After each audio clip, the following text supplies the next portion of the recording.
নমস্কাৰ পুনৰ এটা নতুন ব্লগলৈ আপোনালোক সকলোকে স্বাগতম জনাইছোঁ। আজি শংকৰদেৱৰ জন্ম মহোৎসৱ, গতিকে সকলো কালিৰ পৰা হৈ আছে। কালি আৰু আজি আমাৰ ইয়াত কালি আজি আৰু কাইলৈ হ'ব। সকলো নামঘৰতে চাগে মহা ধুমধামেৰে আয়োজন কৰিছে, গতিকে আমাৰ নামঘৰটো আয়োজন কৰিছে 3 দিনীয়া কাৰ্যসূচীৰে। আজি আছে আপোনাৰ শংকৰী কলা কৃষ্টি প্ৰদৰ্শন আছে। আজি নকাৰী যুৱকসকলৰ দ্বাৰাই প্ৰদৰ্শিত হ'ব আৰু কাইলৈ আহিব আউনীআটী সত্ৰৰ মাজুলী পৰা আহিব ভাওনা কৰিবৰ কাৰণে। আৰু এতিয়া আছে ভাগৱত ভ্ৰমণ। আমি ভাগৱত ভ্ৰমণলৈ যাবলৈ ওলাইছোঁ। এয়া আমাৰ মৰমো ৰেডি হৈ গৈছে। মৰম ক'ত গ'লা? এয়া ৰেডি হৈ গৈছে তেওঁ। বহুত বেছি লৰালৰি হৈছে। ভিডিঅ'টো শেষলৈকে স্কিপ নকৰাকৈ চাব আৰু ভিডিঅ'টো চাই যদি ভাল পাইছে তেতিয়াহ'লে এটা লাইক কৰিব আৰু কমেণ্ট কৰিব আৰু শ্বেয়াৰ কৰিব। ব'লকচোন।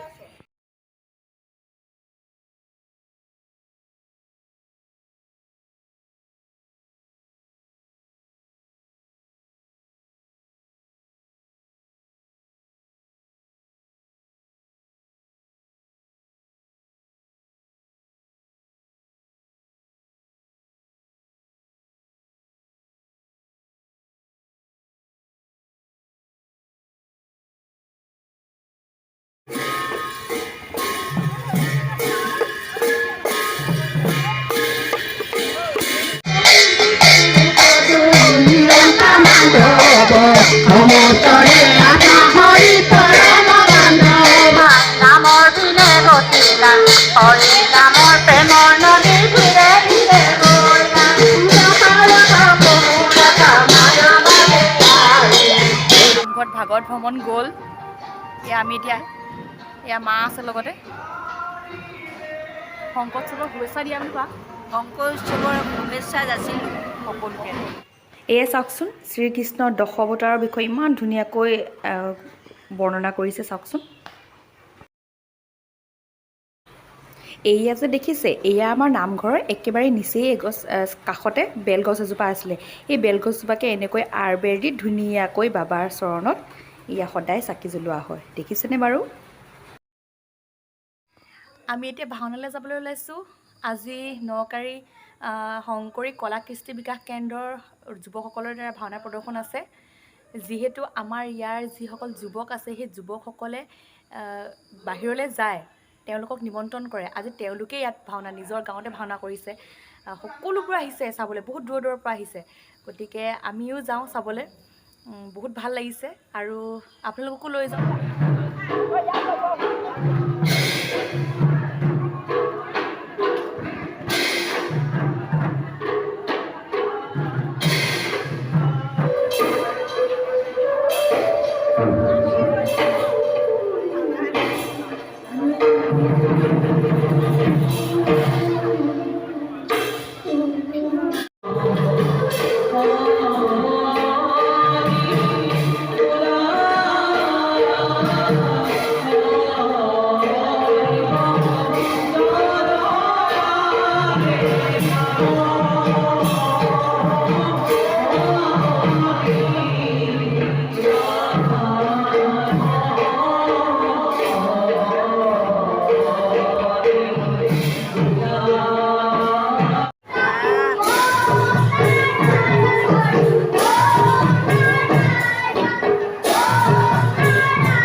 ভালদৰে ভিডিঅ' কৰিবই নোৱাৰিলোঁ, যিহেতু মৰম শুই থাকিলে। গতিকে আমি ভাওনা শেষ নোহোৱাৰ আগতে ঘৰলৈ আহিলোঁ।